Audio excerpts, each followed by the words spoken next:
बहुत बहुत स्वागत है दोस्तों आपका ISQ एजुकेशन ग्रुप पे। और अभी हम लोग बात करने वाले हैं नील्स बोर के एटॉमिक मॉडल पर, जो परमाणु संरचना का बहुत इंपॉर्टेंट पार्ट है। हम लोग पिछले क्लास में बात कर चुके हैं रदरफोर्ड के एटॉमिक मॉडल पर।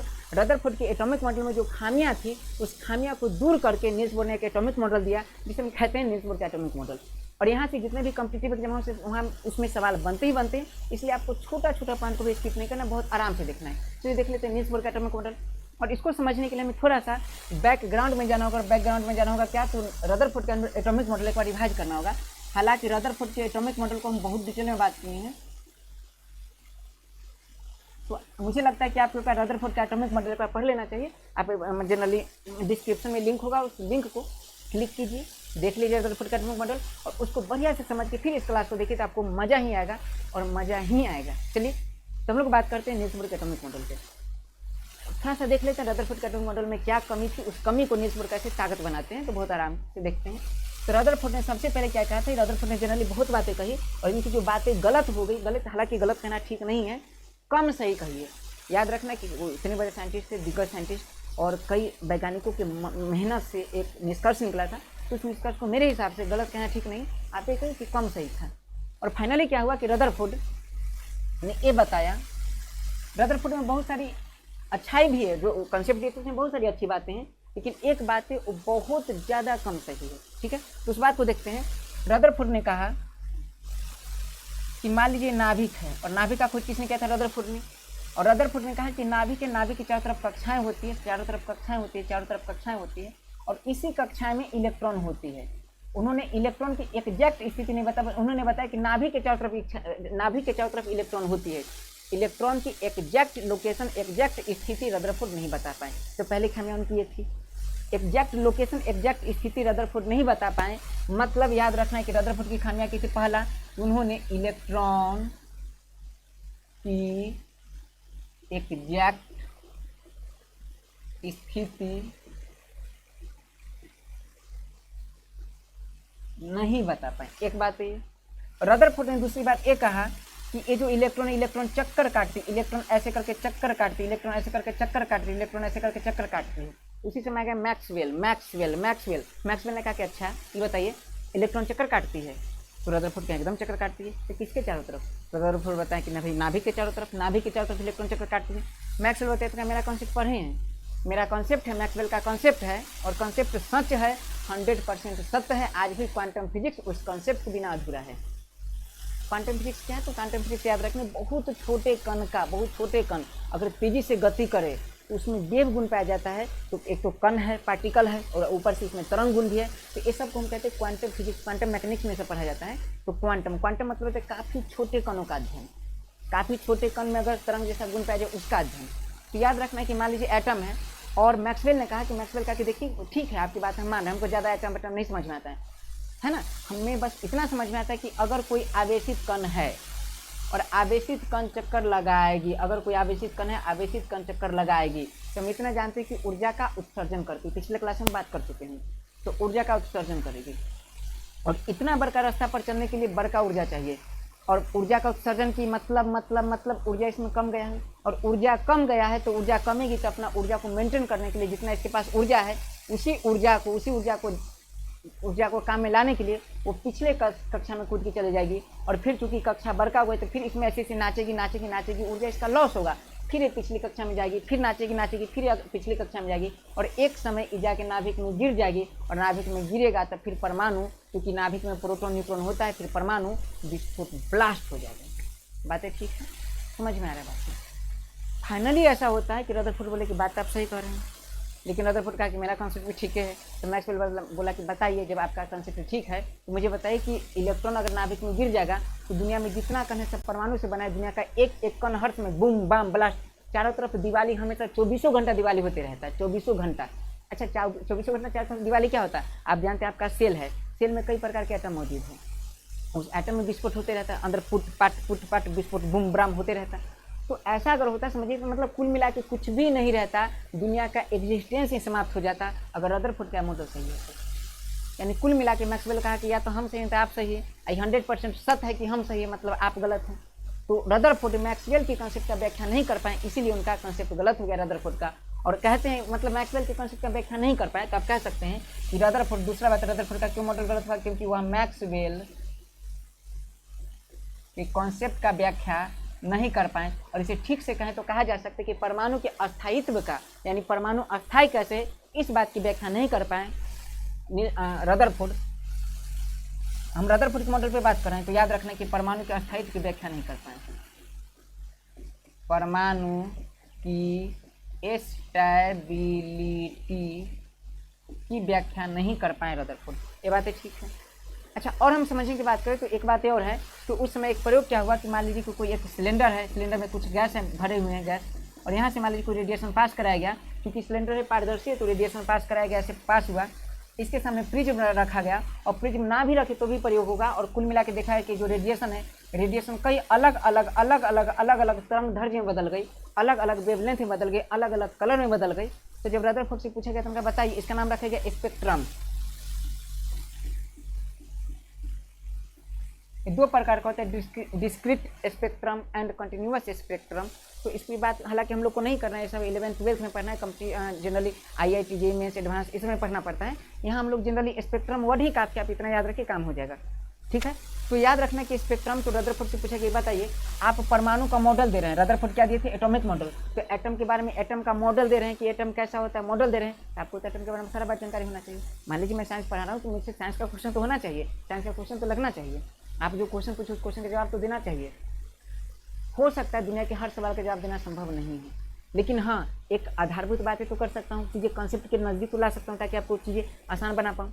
तो रदरफोर्ड से पूछा कि आप मॉडल दे, तो कम से कम देखिए दुनिया का आप जितना जटिलता है परमाणु के बारे में वो सुलझाने का प्रयास कर रहे हैं, तो आप जनरली इतना तो कर सकते हैं, आप बता सकते हैं कि आखिर स्पेक्ट्रम एटम क्यों बनाती है, एटम से गुजरने के बाद, हाइड्रोजन के एटम से गुजरने के बाद रेडिएशन स्पेक्ट्रम क्यों बनाती है, अलग अलग तरंग दैर्ध्य में क्यों बच जाती है, कुछ तो होता होगा इसके अंदर जो पार्टिकल उसके अंदर कुछ तो होता होगा।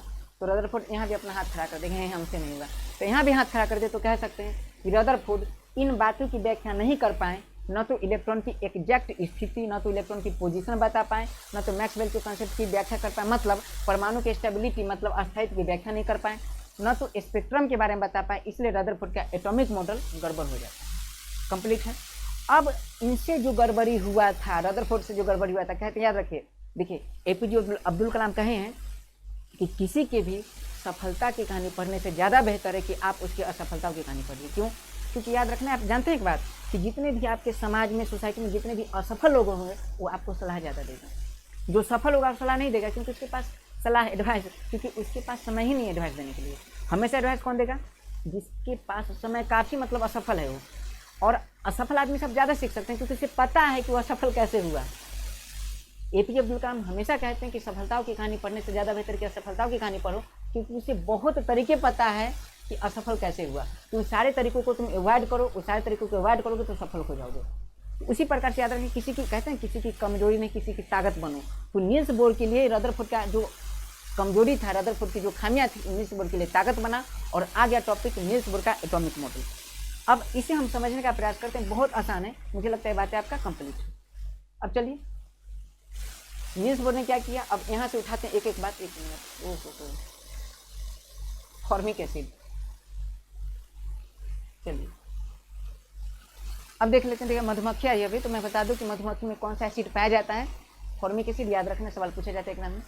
और ये फॉर्मिक एसिड जब डंक, मतलब आपको अगर गिफ्ट देगी तो फॉर्मिक एसिड जाएगा अंदर, और अंदर जाएगा फॉर्मिक एसिड, और वह एक जगह जमा होकर बना देते हैं लैक्टिक एसिड, और उसी लैक्टिक एसिड के कारण दर्द होता है। इस बात को याद रखना है।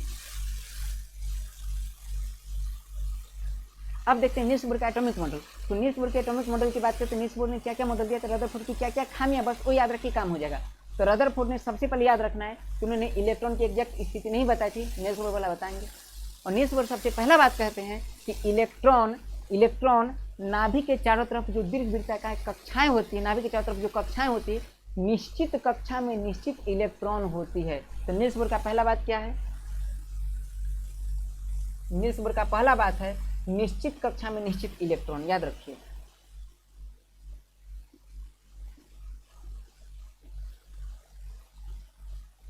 निश्चित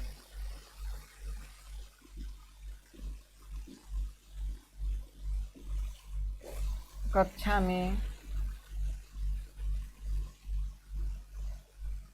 निश्चित इलेक्ट्रॉन।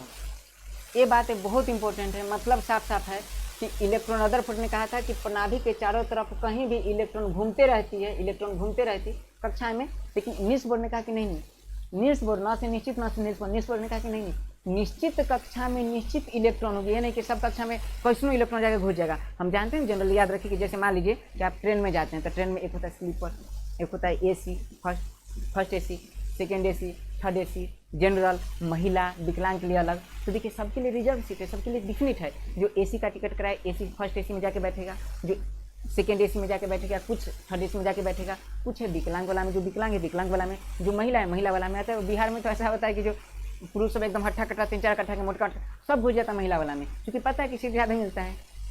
तो बस छोटी हटाइए वो सब बात। तो यहाँ हम लोग बात करते हैं कि याद रखें कि सबके लिए निश्चित एक सीट बना हुआ है, निश्चित सीट बना कि भैया तुम इसी पे बैठोगे, तुम्हारे लिए सीट बना हुआ है, तुम इसी पे बैठोगे। नील्स बोर ने कहा कि इलेक्ट्रॉन के लिए भी सीट बना हुआ है कि तुम इसी first AC, second AC, third AC, sleeper, general, जहाँ भी हो। माल ट्रेन में नहीं बैठना है, माल ट्रेन में सिर्फ माल मतलब सामान वगैरह सब। तो याद रखना है कि इन्होंने कहा कि सिर्फ निश्चित कक्षा में निश्चित इलेक्ट्रॉन, निश्चित कक्षा में निश्चित इलेक्ट्रॉन, वो डिपेंड करता है इलेक्ट्रॉन की एनर्जी पर। तो निश्चित कक्षा में निश्चित इलेक्ट्रॉन, उन्होंने कहा कि निश्चित कक्षा में निश्चित इलेक्ट्रॉन ही रहती है। ये नहीं कि यहाँ नाभिक के चारों तरफ कहीं भी इलेक्ट्रॉन छिटा लेगा, कहीं एकदम अनहराल बरहाल जैसा घूमते रहेगा, ऐसा बिल्कुल नहीं है। तो रदरफोर्ड के मेडल को कुछ न कुछ सुधारा। सबने कहा कि मज़ा नहीं आ रहा, समझ में आप ठीक से समझाइए। तो नील्स बोर कहा कि एकदम समझाते हैं, 2 मिनट रुके, एकदम 2 मिनट में कॉन्सेप्ट पूरा क्लियर कर देंगे। और नील्स बोर कॉन्सेप्ट कैसे क्लियर करते हैं मैं बताता हूँ, कैसे बताएं वो। इसको हटाऊँ, इसको हटाने के लिए मुझे लगता है कि चीज़ें इसको रहने देता हूँ और चीज़ें इधर आके फिर से अगले स्लाइड में जाता हूँ। चलिए, तो नील्स बोर के एटॉमिक मॉडल की बात करें तो सबसे पहला बात क्या था नील्स बोर के एटॉमिक मॉडल की। नील्स बोर के एटॉमिक मॉडल की सबसे पहली बात थी निश्चित कक्षा में निश्चित इलेक्ट्रॉन।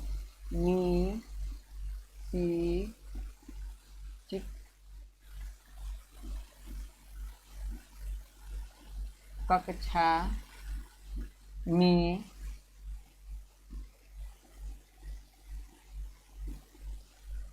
निश्चित इलेक्ट्रॉन। चक्कर काटेंगे तो सबने कहा कि निश्चित कक्षा में निश्चित इलेक्ट्रॉन। महाराज समझ में नहीं रहा, ठीक से बताइए क्या बात मतलब है।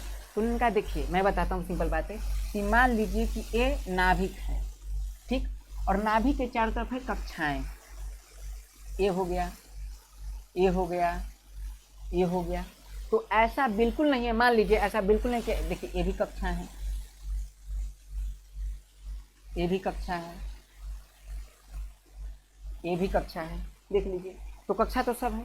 तो ऐसा बिल्कुल नहीं कि आप चाहिए कि अच्छा हर जगह इलेक्ट्रॉन पड़ल है, यहाँ भी लटकल है, यहाँ भी अटकल है, यहाँ भी पटकल है, यहाँ भी झटकल है, यहाँ भी सटकल है, मतलब कहीं भी इलेक्ट्रॉन हर जगह, ऐसा नहीं है। इलेक्ट्रॉन निश्चित कक्षा में निश्चित इलेक्ट्रॉन ही होंगे। दिमाग खराब हो रहा होगा, एक ही बात को बार बार रिपीट कर रहा हूँ, इसलिए रिपीट कर रहा हूँ कि आपको चीज़ें याद हो जाए, फिर समझ में आएगा तो फिर मजा आ जाएगा। अब समझ में आ जाएगा। उन्होंने कहा देखिए फिर का रिपीट करूँ, निश्चित कक्षा में निश्चित इलेक्ट्रॉन ही होगा। अब समझाता हूँ, बातें बड़ी आसान है, समझिए कि इलेक्ट्रॉन यहाँ हो सकता है, यहाँ हो सकता है, यहाँ हो सकता है, यहाँ हो सकता है। आप सोचिए कि अरे भैया ठीक बात बताएं, लेकिन यहाँ गायब कल्ला कर दिए, यहाँ गायब काहे कर दिए, क्यों कर दिए, कैसे कर दिए, क्यों कर दिए, बताइए ठीक से। तो बताता हूँ कि गायब इसलिए कर दिया कि उन्होंने कहा निश्चित कक्षा में निश्चित इलेक्ट्रॉन।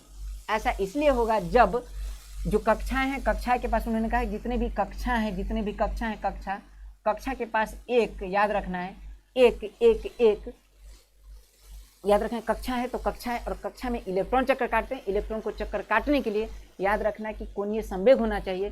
तो याद रखना कि इलेक्ट्रॉन उसी कक्षा में चक्कर काटेगी, इलेक्ट्रॉन निश्चित इलेक्ट्रॉन जो है उसी कक्षा में चक्कर काटेगी जिसका कोणीय संवेग h/2 पाई के गुणक होगा। मुझे पूरा यकीन है कि अभी आपको बातें समझ में नहीं आ रही होगी, खिजला रहे होंगे, गुस्सा रहेंगे। मैं पूरा क्लियर करता हूँ, आप यकीन मानिए। आप क्लास 15 मिनट तक देखिए, आपको मजा ना जाए फिर कहिएगा। इतना कंसेप्ट क्लियर और कहीं नहीं होगा, ठीक है। अब याद रखिए, तो निश्चित कक्षा में निश्चित इलेक्ट्रॉन कैसे। तो उन्होंने कहा देखिए सबसे पहली बात क्या है, तो सबसे पहली बात देखिए, अब इस इलेक्ट्रॉन पर बात करते हैं। ये इलेक्ट्रॉन चक्कर काट रही है।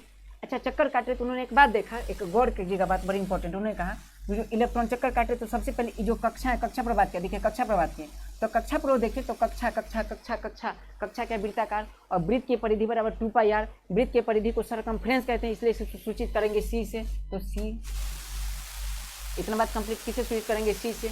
और अगर देखा जाए तो कुछ ना कुछ तो त्रिज्याएं होगी, कुछ ना कुछ त्रिज्याएं होगी। चलिए ठीक,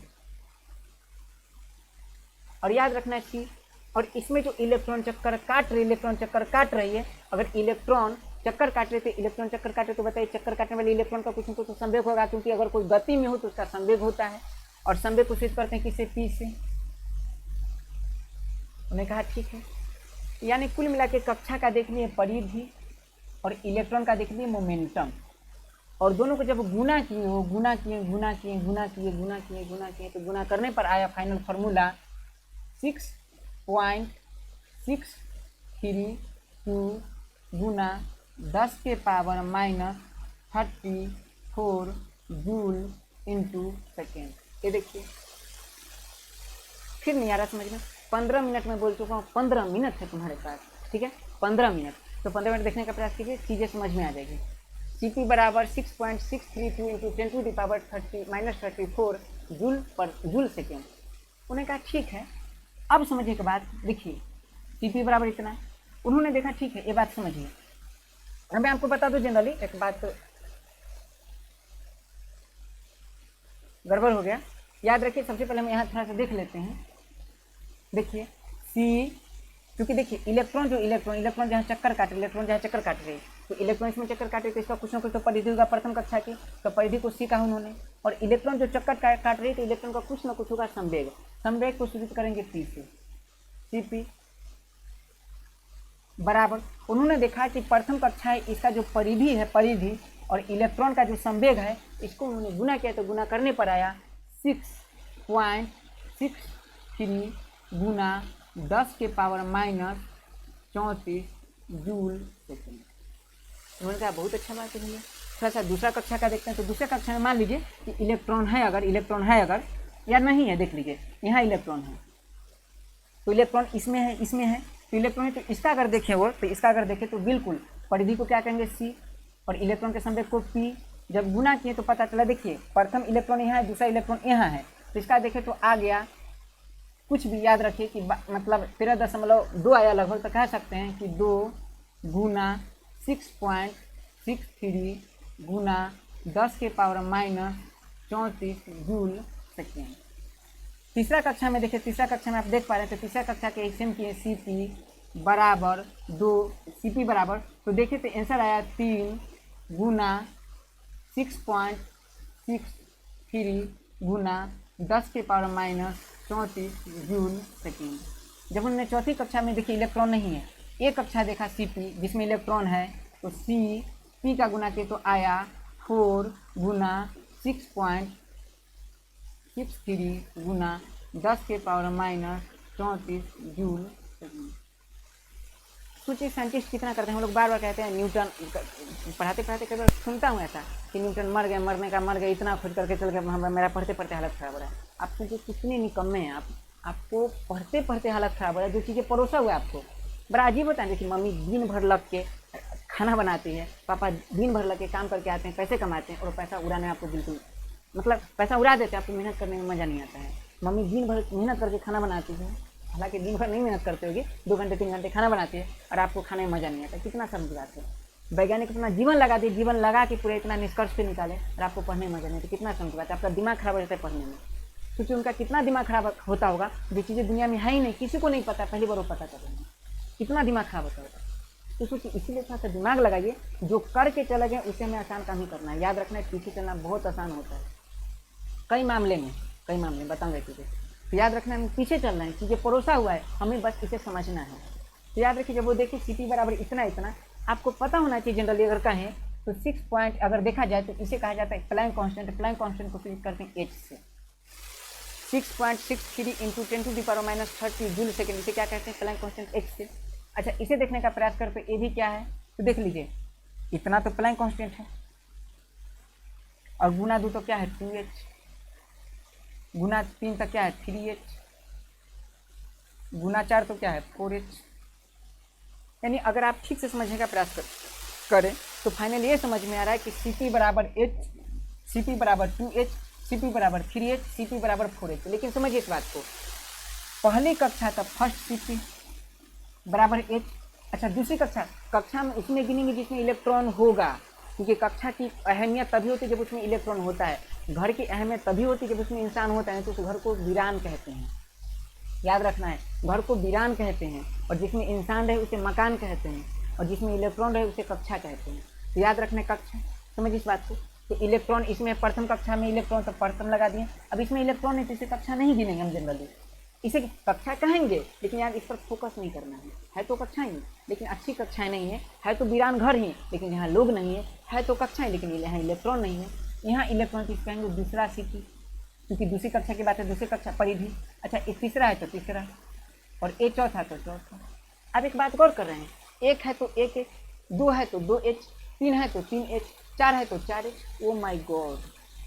अब यहाँ समझने का प्रयास कीजिए, मैं आपको बहुत आराम से चीज़ें बताता हूँ। अगर इसे समझने का प्रयास करें तो एक सी बराबर एच है, दिमाग लगाइए क्या है, एक सी बराबर एच है, एक सी बराबर एच है, सी बराबर एच है।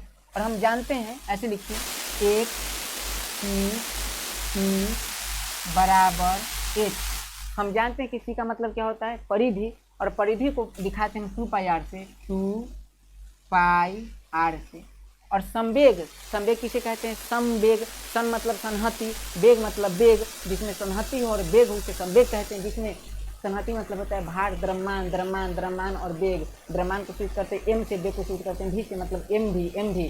संवेग बराबर क्या, एम भी, तो पी बराबर क्या, एम भी बराबर क्या, एच। आ रहा समझिए, फिर से देखिए, 2 पाई आर इंटू एम भी बराबर एच। अगर फिर से इसे एडजस्ट करने का प्रयास कीजिए तो हम कह सकते हैं कि देखिए 2 पाई आर एम भी बाई एच। अब इसमें ये बताइए कि कौन है जो फिक्स है, जो चेंज नहीं होने वाला है। तो मुझे लगता है कि 2 फिक्स है, समझिए ठीक से, पाई फिक्स है, आर एम भी ठीक है, बात समझिए, एम, हालांकि एम की फिक्स है, बात हमें बाद में पता चलेगा। याद रखें हम जनरली इसमें देखिए संख्या 2 और पाई है, अगर भेज दूँ उधर देख लीजिए, हो जाएगा आर एम भी बराबर एच बटा 2 पाई। अब समझिए, इसे ही लिखा जाता है, आर एम भी को लिखा जाता है एम भी आर बराबर एच बटा 2 पाई।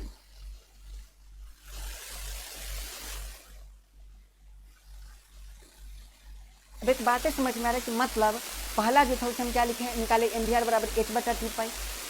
अगर दूसरा की प्रयास करें, दूसरा देखिए एच एक था तो हो जाएगा एक एच बटा पाई, और दूसरा निकालेंगे। आप समझिए इस बात को, ज़्यादा हार्ड है नहीं है, क्या, एम भी आर बराबर एच बटा 2 पाई। अच्छा, दूसरा से निकालेंगे तो दूसरा से क्या निकलेगा, तो दूसरा से निकालेगा एम भी आर बराबर 2h बटा 2 पाई। तीसरा से निकालेंगे तो तीसरा एम भी आर बराबर क्या हो जाएगा, 3h बटा 3 पाई। चौथा निकालें तो क्या हो जाएगा, एम भी आर बराबर 4h बटा 4 पाई। मतलब साफ साफ है, याद रखिए, वही बात मैं समझने का प्रयास कर रहा हूँ। निश्चित कक्षा में निश्चित इलेक्ट्रॉन। अब यहाँ से हमें सारी बात समझ में आएगी। थोड़ा सा याद रखना कि कुछ गाड़ी ऐसी होती है जो सीखने में बहुत मेहनत करना पड़ता है, फिर बाद में चलाने में बहुत मजा आता है। ये सब ऐसे टॉपिक है, बड़े आसानी से मैं चीज़ें, देखिए बहुत आसानी से चीज़ें बता दूंगा, जैसे लोग बताते हैं वैसे ही मैं बताऊंगा, लेकिन मैं चाहता हूँ आपका बैकग्राउंड बहुत मजबूत कर दूँ। थोड़ा सा कठिनाई जरूर होगी, लेकिन यकीन रखिए कि मंजिल तक चलने में मजा जरूर आएगा। तो बहुत आराम से इतना समझ में आ रहा है। अब हम आराम से समझने का प्रयास करते हैं, चीज़ें देखिए, ये एम भी आर क्या है, एम भी आर क्या है, एम भी आर क्या है, एम भी आर क्या है। अगर समझने का प्रयास करो तो मैं कहूँ, आपको बता दूं, याद रखिएगा, एक टॉपिक होता है कोणीय संवेग।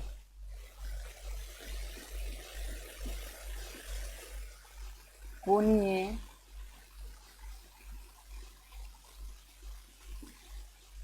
संवेग, तो कोणीय संवेग क्या है, इसे समझने का प्रयास करें। कोणीय संवेग क्या है, जिसे एंगुलर मोमेंटम कहते हैं,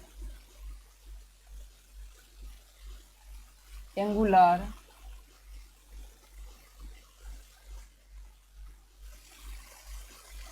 मोमेंटम कहते हैं। फिजिक्स में पढ़िएगा है, बढ़िया समय। मान लीजिए कोई एक कक्षाएं हैं, मान लीजिए कोई नाभिक है, इसमें इलेक्ट्रॉन अगर चक्कर काट रही है,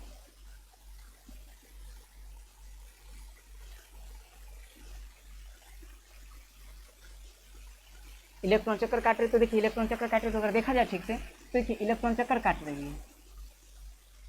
कोणीय संवेग, तो देख लीजिए मामला क्या है ऐसे, तो देखिए पी, कोणीय संवेग घोषित करेंगे पी से, और पी बराबर क्या होता है, एम भी,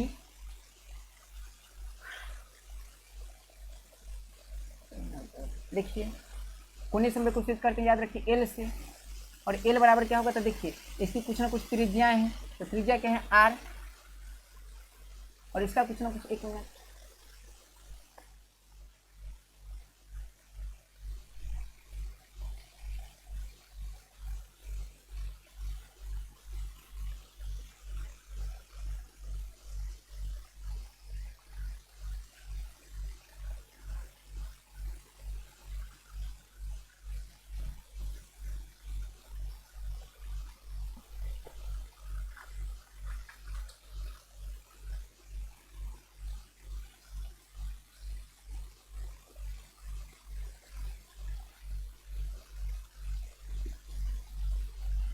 कोणीय संवेग बराबर एल बराबर मामला जो है, तो देखिए एल बराबर क्या होगा, इलेक्ट्रॉन है, तो एल बराबर होता है, मतलब समझिएगा कोणीय संवेग क्या है, तो देखिए कोण बना रही है ऐसे ऐसे जब घूम रही है, तो कुछ न कुछ त्रिज्या के साथ बढ़ रही है आगे, त्रिज्या के साथ आगे बढ़ रही है, तो कुछ न कुछ तो कोण बना रही है, इसको कहते हैं त्रिज्या आर, इसका कुछ न कुछ संवेग होगा, तो संवेग का संवेग क्या होता है, पी एक सदिश राशि, तो वेक्टर, और त्रिज्या इसकी है त्रिज्या, तो याद रखना है क्योंकि आप जानते हैं प्रोडक्ट, तो अगर देखें तो एल बराबर अगर पी आर है तो क्या हो जाएगा पी और आर, अगर ए हटाएं वेक्टर मतलब हटाएं तो क्या हो जाएगा साइन थीटा,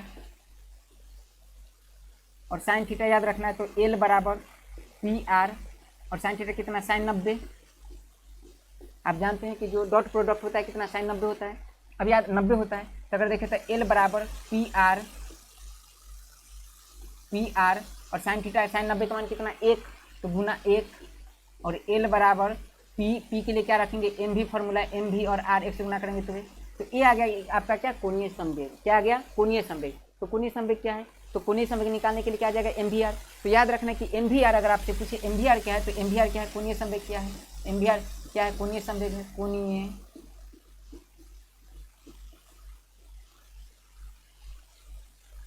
एम भी आर क्या है कोणीय संवेग है, ये बातें क्लियर हो चुका है, एम भी आर क्या है कोणीय संवेग है, क्लियर, ठीक है। अब यहीं से अगर अप्लाई करें तो आप समझने का प्रयास कीजिए, पिछले स्लाइड में जाइए देखिए, तो आप क्या देखिए हर बार निकालें क्या, तो हर बार देखिए एम भी आर निकालें, एम भी आर निकालें, एम भी आर निकालें, एम भी आर निकालें, तो एम भी आर अगर आपसे पूछे कि एम भी आर क्या है, तो एम भी आर है कोणीय संवेग,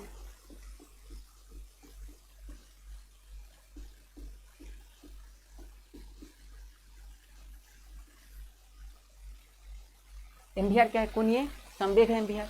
अच्छा एम भी आर कोणीय संवेग है, तो कोणीय संवेग कितना होना चाहिए, तो बड़ा आसान है कि याद रखना कि प्रथम कक्षा के लिए कोणीय संवेग कितना होना चाहिए h/2 पाई, दूसरी कक्षा के लिए कितना होना चाहिए 2h/2 पाई, तीसरी कक्षा के लिए कितनी होनी चाहिए 3h/3 पाई, चौथी कक्षा के लिए कितनी होनी चाहिए 4h/4 पाई, मतलब साफ साफ है एक संख्या है, h का वैल्यू रखिए, 2 का वैल्यू रखिए, पाई का वैल्यू रखिए, पूरा मतलब गुना कर दीजिए, तो फाइनल आंसर इतना आ जाएगा, मतलब फाइनल आंसर इतना नहीं आएगा जितना आएगा, तो याद रखिए जितना आ जाएगा आंसर, याद रखिए फिर से h/2 पाई इसका पूरा कैलकुलेशन करके जितना आंसर आएगा, याद रखिए जितना आंसर आएगा, तो इसको हम एक फॉर्म में लिख दिए, मतलब अब आपको चीज़ें समझ में आ जाएगी कि निश्चित कक्षा में निश्चित इलेक्ट्रॉन ही चक्कर लगाएगी, इसका क्या मतलब है, इसका मतलब है याद रखना है कि इस कक्षा में पहली कक्षा पर गौर कीजिए, पहली कक्षा पर गौर कीजिए, इस कक्षा मान लीजिए निश्चित कक्षा है, निश्चित कक्षा है, तो इसमें इलेक्ट्रॉन चक्कर लगाएगी कि नहीं लगाएगी ये बात मुझे पूरा बताते हैं। अब यहाँ से आपको पढ़ाई समझना आ जाएगा, यहाँ समझ में आने लगेगा यहाँ से पढ़ाई। अब मैं स्टार्ट करता हूँ, फिर से गहरा सांस लीजिए, छोड़ दीजिए, हल्का से मुस्कुराइए, फिर उदास हो जाइए, फिर मुस्कुराइए। अब देखिए प्रथम कक्षा जो है, प्रथम कक्षा में इलेक्ट्रॉन चक्कर लगाएगी कि नहीं लगाएगी देखना है, तो याद रखना है कि तभी चक्कर लगाएगी, किसी निश्चित कक्षा में इलेक्ट्रॉन तभी चक्कर लगाएगी जब याद रखना है कि उस कक्षा का कोणीय संवेग जो पूरा है कोणीय संवेग जो एम भी आर है वो h/2 पाई के बराबर हो, h/2 पाई के बराबर हो, किसी h/2 पाई के बराबर हो, तभी याद रखना है कि जिस कक्षा का कोणीय संवेग h/2 पाई होगा वह प्रथम कक्षा होगा और उसमें इलेक्ट्रॉन चक्कर लगाएगी। कुछ कक्षाएं ऐसी होगी, याद रखना जिसका संवेग 2h/2 पाई होगा, कोणीय संवेग जिसका 2h/2 पाई होगा उसमें भी इलेक्ट्रॉन चक्कर लगाएगी। जिसका कोणीय संवेग 3h/3 पाई होगा, कोणीय संवेग एम भी आर है, कोणीय संवेग 3h/3 पाई होगा उसमें भी इलेक्ट्रॉन चक्कर लगाएगी। और जिसका कोणीय संवेग 4h/4 पाई होगा उसमें भी इलेक्ट्रॉन चक्कर लगाएंगे। यानी इलेक्ट्रॉन सभी कक्षाएं में चक्कर नहीं लगाएगी। देखिए अगर गायब है में चक्कर नहीं लगा रही है, इसका मतलब है कि इसका कोणीय संवेग h/2 पाई के रूप में नहीं है। h/2 पाई के रूप में क्या है कि 1h/2 पाई होना चाहिए, 2h/2 पाई होना चाहिए, 3h/2 पाई होना चाहिए, 4h/2 पाई होना चाहिए, 5h/2 पाई होना चाहिए, 6h/2 पाई होना चाहिए, ये होना चाहिए। अब बताइए इसमें चक्कर नहीं लगा रही, मतलब है कि इसका h/2 के रूप में इसका कोणीय संवेग नहीं है, तो कैसे क्या होगा फिर? 1 नहीं है, 2 नहीं है, 3 नहीं, तो क्या होगा फिर? तो जरूर एक 1.5 होगा, 1.5 होगा। जैसे समझिए आप 7वां में पढ़ते हैं, 7वां में एडमिशन ले लीजिए, 7th क्लास में, बिहार में 7वां कहा जाता है 7वां, तो 7th क्लास में एडमिशन ले लिए। 4 महीना बाद आपसे पूछे कब में पढ़ते हो, 6 महीना बाद आपसे पूछे कब में पढ़ते हो, तो क्या बोलेगा? 7.5 में? नहीं, कैमा में? तब 7th क्लास में बोलेगा। 7.5 कोई क्लास नहीं होता है। उसी प्रकार से याद रखना, अगर आपसे पूछे कि साढ़े h/2 पाई, 1.5 h/2 कोई है कक्षा क्या, कोई क्या किसी कक्षा का कोणीय संवेग होगा क्या? तो कोणीय संवेग होगा, लेकिन इसमें इलेक्ट्रॉन चक्कर नहीं लगाएगी। इलेक्ट्रॉन चक्कर तभी लगाएगी जब, याद रखना, अब निश्चित कक्षा में निश्चित इलेक्ट्रॉन चक्कर लगाएगी। इसका मतलब समझे, इसका मतलब है कि निश्चित कक्षा में निश्चित इलेक्ट्रॉन चक्कर लगाएगी, इसका मतलब है कि उसी कक्षा में इलेक्ट्रॉन चक्कर लगाएगी जिसका कोणीय संवेग mvr बराबर nh/2 पाई होगा, जिसका कोणीय संवेग nh/2 पाई के रूप में होगा। nh/2 पाई के रूप में मतलब nh/2 पाई के पूर्ण गुणज के रूप में होगा। पूर्ण गुणज मतलब 1 h/2 पाई होना चाहिए, 2 h/2 पाई होना चाहिए। देखिए अगर इसे समझिए तो h/2 पाई है, h/2 पाई है, h/2 पाई है, मतलब साफ साफ है कि उसी कक्षा में इलेक्ट्रॉन चक्कर लगाएगी जिसका कोणीय संवेग h/2 पाई के गुणज 1, देखिए 2h/2 पाई, 3h/3 पाई, 4h/4 पाई के रूप में होगा, उसी में इलेक्ट्रॉन चक्कर लगाएगी। ये बात हो गया हमारा कंप्लीट। सभी कक्षा में इलेक्ट्रॉन चक्कर नहीं लगाती है, हो गया कंप्लीट। अब देखिए जब इनसे पूछा गया एक बात है, ये आपका समझ में आएगा। अच्छा, अगर आपसे पूछे कोणीय संवेग है, कोणीय वेग का ऐसे मात्रक क्या होता है, तो याद रखना है रेडियन पर सेकेंड। कोणीय वेग का ऐसे मात्रक क्या है? रेडियन पर सेकेंड। फाइनल है। चलिए अब नील्स बोर बात बता चुके हैं, नील्स बोर बता चुके हैं कि निश्चित कक्षा में निश्चित इलेक्ट्रॉन चक्कर लगाएगी, मतलब उसी कक्षा में इलेक्ट्रॉन चक्कर लगाएगी जिसमें उसी कक्षा में इलेक्ट्रॉन चक्कर लगाएगी जिसका कोणीय संवेग h/2 पाई के पूर्ण गुणज के रूप में होगा। मतलब 1 गुना हो, 2 गुना हो, 3 गुना हो, 4 गुना, 5 गुना, जनरली बात हो चुका है। रदरफोर्ड के एक मॉडल को तो सही करती है, दूसरा रदरफोर्ड के एटॉमिक मॉडल में क्या गड़बड़ी थी? तो रदरफोर्ड के एटॉमिक मॉडल में दूसरा गड़बड़ी था, समझिए इस बात को।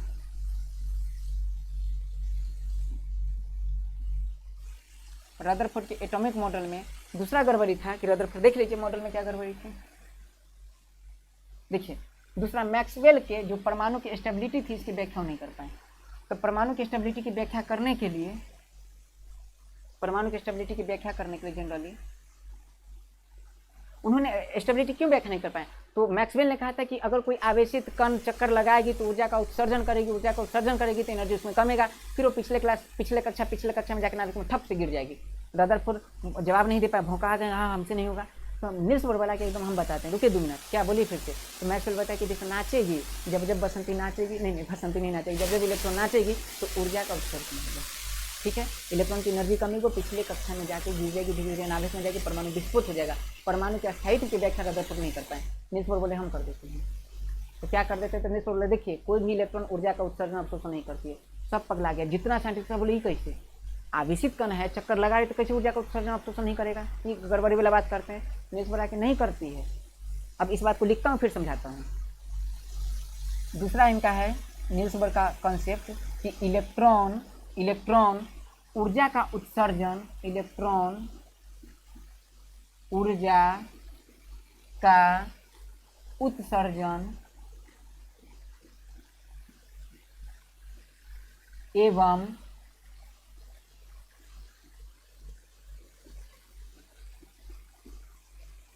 अवशोषण नहीं करती है। ये क्या बात हो गया? ऊर्जा का उत्सर्जन अवशोषण नहीं करते, विषय समझने का प्रयास कीजिए। तो याद रखना है कि किसी भी प्रकार की ऊर्जा का उत्सर्जन अवशोषण नहीं करती है। अब इसको समझने के लिए आपको थोड़ा देर रुकना होगा, फिर बोलूँगा 15 मिनट। सिर्फ इसी टॉपिक में ऐसा मैं बोला हूँ 15 मिनट, आपको बाकी सारा टॉपिक मेरा एक ही क्लास में समझ में आएगा। जनरली इस टॉपिक में समझना है कि इलेक्ट्रॉन ऊर्जा का उत्सर्जन व अवशोषण नहीं करती है। मतलब जब इसको कहा कि एकदम गलत तुम बता रही हो, बोले गलत नहीं बता रहे हैं, 15 मिनट रुकिए, 15 मिनट है तुम्हारे पास, 15 मिनट रुकिए, आपको आंसर मिल जाएगा। इलेक्ट्रॉन ऊर्जा का उत्सर्जन अवशोषण नहीं करता है, विशेष स्थिति में करेगा। जैसे गांव में देखें, गांव में होता है भैंस ऐसे कुट्टी में खा रही है, मतलब कुट्टी खा रही है। जनरली कुट्टी कहते हैं, जो भूसा चोकर वगैरह को मिला दो उसको कुट्टी कहते हैं। जनरली जब घास को काट दिया जाए तो उसे कुट्टी कहते हैं। तो खाती नाद में और आराम से खाती रहेगी। आप उसके पास जाइए, कुछ नहीं करेगी, कुछ नहीं करेगी, नहीं मारेगी। मतलब याद रखना कि न तो आपसे प्रभावित हुई, कुछ नहीं करेगी वो, लेकिन कुछ नहीं, एकदम शांत होती, कुछ नहीं करेगी, खाते जाइए। जहाँ आप उसको टोंग दिए, परेशान कर दिए, एकदम नचा के सिंह पर 360 डिग्री घुमा के फेंक देगी। मतलब याद रखने की भैंस न किसी को परेशान करती है न किसी से परेशान होती है, लेकिन एक विशेष स्थिति में अगर आप उसे परेशान कीजिएगा तो नचा नचा के फेंक देगी। इलेक्ट्रॉन याद रखना है, वही इलेक्ट्रॉन न तो ऊर्जा का उत्सर्जन करती है न तो अवशोषण करती है, लेकिन जब एक विशेष स्थिति में ये वो नचा नचा गड़बड़ा देती है काम। तो उसको समझेंगे, इसके लिए कितना मिनट रुकना होगा आपको? 15 मिनट। चलिए तो अगला बात इसको रोक के हम देख लेते हैं। क्या नील्स बोर एक बात और बताते हैं, नील्स बोर एक और बात बताते हैं, तीसरा बात बताते हैं नील्स बोर कि देखिए कोई परमाणु है, ऐसे परमाणु के ठीक बीच में क्या नाभिक है, इलेक्ट्रॉन क्या करे, चक्कर काट रही है। इलेक्ट्रॉन अगर चक्कर काट रही है तो समझिए इस बात को, इलेक्ट्रॉन चक्कर काट रही है। तो रदरफोर्ड के मॉडल से बात चुराए थे, रदरफोर्ड बताए थे कि याद रखना कि यहाँ एक इलेक्ट्रिकल फोर्स काम करता है, इलेक्ट्रिकल फोर्स काम करता है और इसको बैलेंस करता है सेंट्रीपिटल फोर्स,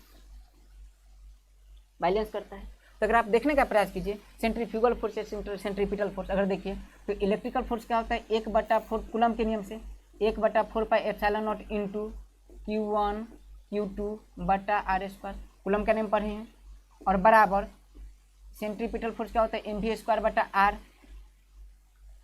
है ना चीज़ें, समझिए इस बात को, mv² बटा r। अगर आप इसे समझने का कोशिश कीजिए तो देख लीजिए, और जस्ट हम पिछला नील्स बोर के कॉन्सेप्ट में पढ़े कि mvr बराबर nh बटा 2 पाई। अब आप सोचिएगा n कहाँ से ले आए, तो आप देखिए थोड़ा सा चीज़ आपको समझ में आएगी। देखिए यहाँ देख लीजिए 1 2 3 4, ये तो नंबर ही है, तो इसको हम लिख सकते हैं nh बटा 2 पाई। n की जगह पर आप या तो 1 रख दीजिए, n की जगह पर 2 रख दीजिए, n की जगह पर 3 रख दीजिए, n की जगह पर कुछ भी रख दीजिए। तो अगर आप इसे समझने का प्रयास कीजिए, यहाँ कहाँ हो भैया, तो mvr बराबर nh बटा 2 पाई। तो देख लीजिए v अगर निकालना चाहे, v निकालना चाहे तो v बराबर क्या हो जाएगा, v बराबर क्या हो जाएगा, तो v बराबर हो जाएगा nh बटा 2 पाई और mr। और चूंकि यहाँ देखिए हमें v² चाहिए तो स्क्वायर कर दीजिए, तो n² h² 2 पाई 2² पाई स्क्वायर m² क्या है r²। तो ये पूरा हो गया। और इस वैल्यू को उठा के अगर हम यहाँ रख दें, इस वैल्यू को उठा के अगर हम यहाँ रख दें, जनरली रख दें, तो याद रखना है कि हम इस वैल्यू को उठा के यहाँ रख दीजिए। तो यहाँ इसी का यूज करके, मतलब कुल मिला के बात है, आपको याद नहीं करना है, बिल्कुल याद नहीं करना, आपके एग्जाम में बिल्कुल ये सवाल नहीं आने वाले, इसका अप्लाइड पार्ट आता है एग्जाम में।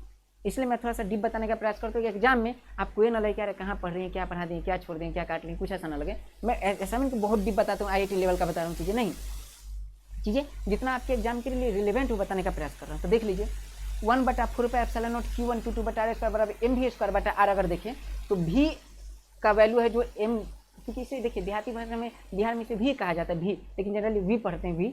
तो देख लीजिए mv² बटा r जो है, तो देखिए mvr बराबर nh बटा 2 पाई, यहाँ से v² का वैल्यू निकाले तो क्या आ जाएगा, देख लीजिए 1/4 pi epsilon not Q1 Q2 बटा r² बराबर m, और v² के पर रख सकते हैं n² h², समझिए इस बात को, मतलब जनरली नहीं भी रखिए, रखने की जरूरत है नहीं।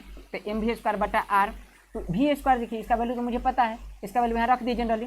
तो यहाँ से इतना कैलकुलेशन करके हम बार बार कहते हैं फिजिक्स या केमिस्ट्री बिना मैथ के बिना लंगड़ा है, इसलिए मैथ ज़्यादा जरूरी है। अब ये नहीं कि आप मैथ पढ़ना शुरू कर दीजिए, आपके एग्जाम के भी आप पे कितना जरूरी उतना आप देख लीजिए, उसके हिसाब से पढ़ने का प्रयास कीजिए। मैं कह रहा हूँ कि केमिस्ट्री और फिजिक्स का विकास बिना मैथ का हो ही नहीं सकता, और यहाँ से अगर मैथ को अप्लाई किया जाए, अगर यहाँ से मैथ को अप्लाई किया जाए तो फाइनली एक बातें पता चलेगी। और यहाँ से नील्स बोर ने कहा, यहीं से नील्स बोर ने कहा कि हम 3 बातें बता सकते हैं। कितना बातें बता सकते हैं? 3 बातें बता सकते हैं। पहला, इलेक्ट्रॉन की पोजीशन, यानी इलेक्ट्रॉन की स्थिति, इलेक्ट्रॉन का संवेग। और स्थिति देख लीजिए, यही गड़बड़ी है। रदरफोर्ड ने कहा था कि इलेक्ट्रॉन, रदरफोर्ड की पहला कॉन्सेप्ट था कि रदरफोर्ड इलेक्ट्रॉन की एग्जैक्ट स्थिति नहीं बताए थे। और देखिए ये इलेक्ट्रॉन की एग्जैक्ट स्थिति यहाँ से बता सकते हैं, एग्जैक्ट स्थिति और क्लियर बता सकते हैं। पिछला कॉन्सेप्ट बताया कि निश्चित कक्षा में निश्चित इलेक्ट्रॉन होगी, लेकिन यहाँ नील्स बोर इलेक्ट्रॉन का एग्जैक्ट स्थिति बताने की स्थिति में आगे। देख लीजिए इलेक्ट्रॉन की बोले कि एकदम एग्जैक्ट, एकदम पक्का पक्की, जैसे होता है ना कि बता दो एकदम हुआ हो तो हुआ हो, देहाती भाषा में वहाँ है तो वहाँ है। तो नील्स बोर ने कहा कि एकदम एग्जैक्ट बता दूँ कि इलेक्ट्रॉन कहाँ है। तो इलेक्ट्रॉन की एग्जैक्ट स्थिति ये बता देंगे। उसके बाद उन्होंने कहा कि इलेक्ट्रॉन कितना, देखिए संवेग होने का क्या मतलब है, तो संवेग मतलब संवेग बराबर आप जानते हैं, संवेग बराबर जानते हैं mv, m मतलब मास, तो मास का इलेक्ट्रॉन पता है। और भी इन्होंने कहा कि इलेक्ट्रॉन का वेग भी बता दूंगा कि वेग कितना होगा, किस किस कक्षा में कितना होगा, सब बात बता देंगे। याद रखना, वेग बताने की बात कर दिए, उसका बाद उन्होंने कहा कि ये भी बता दें कि इलेक्ट्रॉन के पास ऊर्जा कितना है, जैसे है ना कि ऊर्जा को ना तो उत्सर्जन करेंगे ना तो अवशोषण करेंगे, हम ये भी बता दें कि इलेक्ट्रॉन का ऊर्जा कितना होगा। किस फॉर्मूला से? इस फॉर्मूला से। डेरिवेशन हमें नहीं पढ़ना है, डेरिवेशन 11th 12th में पढ़ा जाता है, जनरली 12th में, 11th के एटॉमिक स्ट्रक्चर रिलेशन, 12th में न्यूक्लियर फिजिक्स में पढ़ा जाता है। IIT वगैरह से यहाँ से खुद आते हैं डेरिवेशन से, लेकिन यहाँ आपको सिर्फ डेरिवेशन का जो अप्लाइड पार्ट है, जो फॉर्मूला है डेरिवेशन से जो फॉर्मूला निकलता है, उस फॉर्मूला को आपको याद रखना है। तो नीड्स पर क्या बताते हैं? इस फॉर्मूला को अप्लाई करके हम ये बता सकते हैं इलेक्ट्रॉन की स्थिति बता सकते हैं, इलेक्ट्रॉन का वेग बता सकते हैं, वेग बता सकते हैं, वेग बता सकते हैं, इलेक्ट्रॉन की ऊर्जा बता सकते हैं, परमाणु की एग्जैक्ट स्थिति मतलब परमाणु की त्रिज्या बता सकते हैं। तो अगर आपको कहा जाए कि मतलब विद्युतीय बल और अभिकेंद्री बल का प्रयोग करके नील्स बोर ने किन किन बातों की स्थिति, किन किन निष्कर्ष तक पहुंचे, तो पहला परमाणु त्रिज्या ज्ञात की। क्या ज्ञात की? परमाणु त्रिज्या। मैं बता देता हूँ क्या ज्ञात की, परमाणु त्रिज्या ज्ञात की। परमाणु त्रिज्या ज्ञात किए। और क्या ज्ञात किए? तो और ज्ञात किए, याद रखना, इलेक्ट्रॉन का वेग,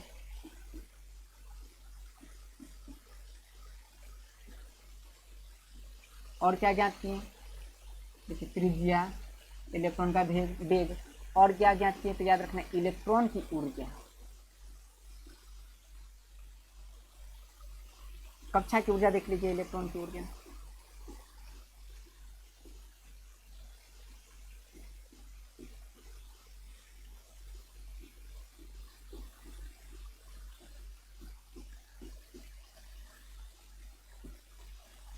आप समझ पा रहे? अब याद रखिए,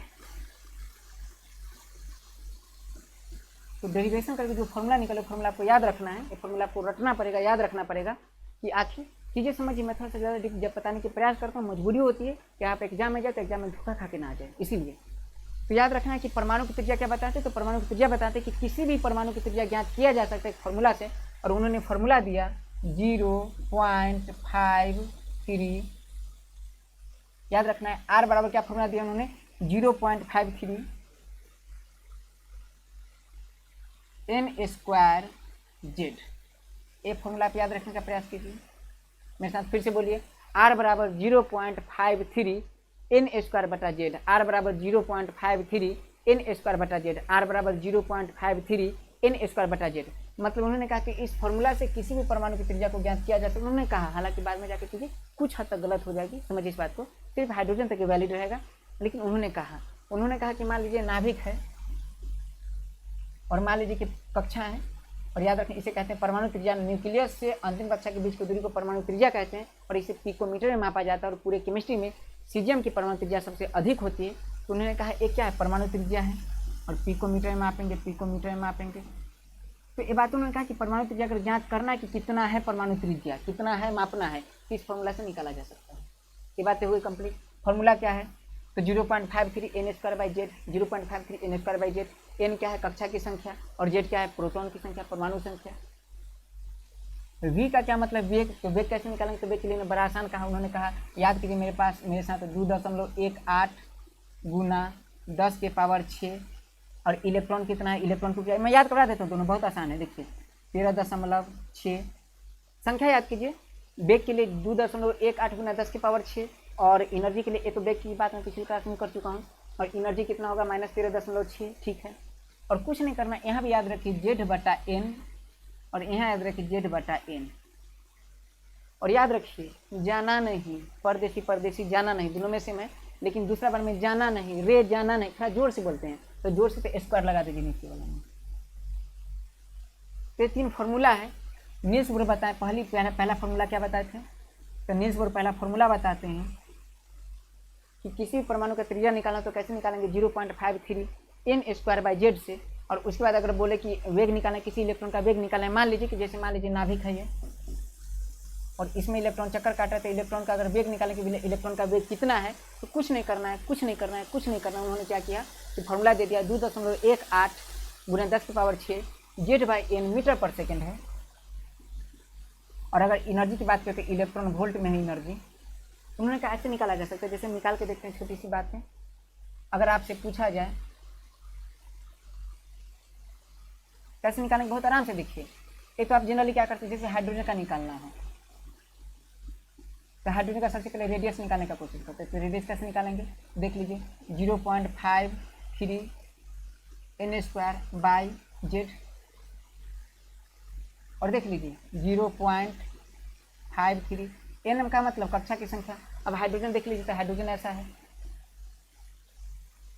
मान लीजिए नाभिक है तो कक्षा तो एक है, इसी कक्षा का निकालना है, तो n मतलब कक्षा की संख्या, तो कितना हो जाएगा 1 का स्क्वायर और बटा z प्रोटॉन। तो हाइड्रोजन का परमाणु संख्या एक, परमाणु संख्या जितना प्रोटॉन उतना है, तो इसका मतलब प्रोटॉन भी एक। अगर देख लीजिए तो फाइनल आंसर कितना होगा 0.53। देख लीजिए पिकोमीटर एंगस्ट्रॉम जो, तो समझिए मामला क्या बनते हैं, एंगस्ट्रॉम में की वैल्यू है, एंगस्ट्रॉम में वैल्यू है, तो मामला ये समझ में आ रहा है। हालांकि परमाणु त्रिज्या को किसे मापा जाता है, पिकोमीटर में मापा जाता है, इस बात याद रखिएगा। तो मतलब हम कह सकते हैं कि हाइड्रोजन का परमाणु त्रिज्या निकाल लिए। सोचिए इस बात को, समझिए इस बात को, मैं अभी सारा बात समझाऊंगा चीज़ें। मैं कह रहा हूँ कि जब तक आपका क्लास कंप्लीट होगा 15 मिनट में कुछ बातें समझ में आ जाएगी, क्लास कंप्लीट होगा आपको 100% सारी बातें समझ में आ जाएगी, ठीक है। अब कहा कि हाइड्रोजन की प्रथम कक्षा में इसमें जो इलेक्ट्रॉन है, इलेक्ट्रॉन का वेग बता दीजिए। बड़ा आसान है, फॉर्मूला आप जानते हैं, वेग बराबर, देखिए नहीं बोलिए, वेग बराबर 2.18 गुना 10⁻6, याद रखना, देख लीजिए z/n है मीटर पर सेकेंड, यही फॉर्मूला है। देख लीजिए 2.18 गुना 10⁻6, और z का मतलब क्या होता है, z का मतलब प्रोटॉन की संख्या। तो हाइड्रोजन प्रोटॉन कितना 1 और कक्षा कितना, कक्षा 1 नंबर 1। कुल मिला के मुझे समझ में आ रहा है कि चीज़ें फर्क पड़ने वाली है नहीं, क्योंकि एक है सब, तो मीटर पर सेकेंड मतलब प्रथम कक्षा में इलेक्ट्रॉन चक्कर काट रही कितना स्पीड से, 2.18 गुना 10⁻6 मीटर पर सेकेंड से चक्कर काट रही है। इसके बाद अगर बात करें, से देख लेते एनर्जी का निकालने का प्रयास करते, कितना आंसर है -13.6, और याद रखना है z² बटा n², क्योंकि हाइड्रोजन है तो मैं समझ में आ चुका है कि z प्रोटॉन एक होता है, तो 1 का स्क्वायर एक फर्क पड़ने वाला नहीं, इसीलिए प्रथम कक्षा की एनर्जी कितना होगा -13.6 इलेक्ट्रॉन वोल्ट। एक क्वेश्चन भी आई है, याद रखना है, भी आई है, क्वेश्चन पूछा जा चुका है कि प्रथम कक्षा में इलेक्ट्रॉन की एनर्जी कितनी होती है, तो -13.6 इलेक्ट्रॉन वोल्ट। न्यूज़ बोर्ड ने बता दिया। अब थोड़ा समझने का प्रयास कीजिए इसका क्या एप्लीकेशन है, तो मुझे समझ में आ रहा है कि देखिए न्यूज़ बोर्ड ये बता दें कि नाभिक से कक्षा कितना दूर है, निश्चित कक्षाएं बता दी। उन्होंने ये बता दिया कि इलेक्ट्रॉन है, इलेक्ट्रॉन की एग्जैक्ट स्थिति बता दी कि हाँ देख लीजिए ना, नाभिक से 0.53 एंगस्ट्रॉम की दूरी पर इलेक्ट्रॉन चक्कर काट रहा है, एग्जैक्ट स्थिति बता दी। रदरफोर्ड से आगे तो है, उन्होंने ये बता दिया कि इलेक्ट्रॉन चक्कर काट रहा है तो कितना वेग से काट रहा है, वेग 2.18 गुना 10⁻6 मीटर पर सेकंड वेग बता दिए। ओ माय गॉड, उन्होंने ये बता दिया कि इलेक्ट्रॉन जो चक्कर काट रहे हैं उसके पास कितनी एनर्जी है, एनर्जी कितना है 13.6 इलेक्ट्रॉन वोल्ट, एनर्जी बता दिए। और वेग बता दें तो आपको पता है इलेक्ट्रॉन का मास आपको पता है 9.1 गुना 10⁻31। अगर आपको जनरली पता है मास, तो एमवी से आप संवेग भी निकाल सकते हैं, मतलब इलेक्ट्रॉन की संवेग भी बता दिए। पहली बार किसी ने एग्जैक्ट संवेग और एग्जैक्ट स्थिति बताने की बात की नहीं है। हालांकि आगे जाएंगे तो हाइजेनबर्ग के कॉन्सेप्ट की चीज़ें गलत हो जाएगी, वो कहेंगे कि किसी भी कण का एक साथ स्थिति और संवेग मोमेंटम नहीं बताया जा सकता है। अभी उस पर ध्यान नहीं दीजिए, जो जानते हैं वो बोलेगा वो क्या हो रहा है। तो मैं बता रहा हूँ चीज़ें कि न्यूज़ बोर्ड पहली बार इतना क्लियर कर रहे हैं बातें, इसलिए बहुत प्रसिद्ध है न्यूज़ बोर्ड का एटॉमिक मॉडल, बहुत प्रसिद्ध है। ये बातें समझ में आ रही है। अब थोड़ा सा एक बात समझिए, मामला पिछले में देखें कि एनर्जी का उत्सर्जन या अवशोषण नहीं करता। अब ये बातें समझ में आ जाएगी क्योंकि हम देख चुके हैं एनर्जी। अब एक काम करते हैं, हम लोग कुछ एनर्जी और निकालने का प्रयास करते हैं। मान लीजिए कि हाइड्रोजन है, या मान लीजिए कोई एटम है, ये प्रथम कक्षा, दूसरी कक्षा, तीसरी कक्षा, चौथी कक्षा है, ठीक है। इसकी एनर्जी कितना होगा, इसका एनर्जी कितना होगा, इसका एनर्जी कितना होगा, इसका एनर्जी कितना होगा। तो क्योंकि एनर्जी आप निकाल लीजिएगा, फॉर्मूला में बता चुका हूँ, -13.6 z²/n²। उससे आप किसी भी, बस कुछ नहीं करना है, जेड तो सेम ही है और एन का वैल्यू चेंज करना है आपको, जनरली एनर्जी आप निकाल सकते हैं। देख लीजिए जो फॉर्मूला है ना, तो जेड तो सेम ही है, हाइड्रोजन तो प्रोटॉन ही है, और कक्षा अगर देख लीजिएगा, कक्षा है फिर कोई भी तत्व, जो तत्व रखिएगा इसका जेड का वैल्यू रख लीजिएगा। और कक्षा की बात करें तो एन का वैल्यू चेंज कीजिए, क्योंकि नंबर चेंज होगा, कक्षा की नंबर चेंज होगी। और एनर्जी आपको हर कक्षा में इलेक्ट्रॉन की एनर्जी क्या क्या होगा पता होता रहेगा। मैं जनरली मैं निकाल चुका हूँ, इसलिए मैं आपको वैल्यू बताता हूँ, वैल्यू आप याद कर लीजिए, वही आपको काम आने वाला है। तो प्रथम जो आप कक्षा देख रहे हैं जिसे N1 कहा जाएगा, दूसरी कक्षा N2, तीसरी कक्षा N3, चौथी कक्षा N4। और आपको बता दूं n बराबर 1, n बराबर 2, n बराबर 3, n बराबर 4, ये उससे जिसमें इलेक्ट्रॉन होते हैं, और जिसमें इलेक्ट्रॉन होते हैं उसी को नील्स बोर ने कक्षा कहा था।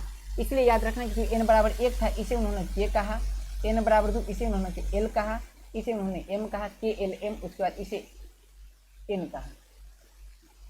आगे भी रहता तो k l m n o p q r s t ऐसे करके जनरली याद रखना है। निश्चित कक्षा के बारे में सही व्याख्या सबसे पहले लगभग सही व्याख्या सबसे पहले किसने क्या नील्स बोर ने, उन्होंने, और कक्षा का नाम भी दिया, कक्षा को क्या कहा, k l m n।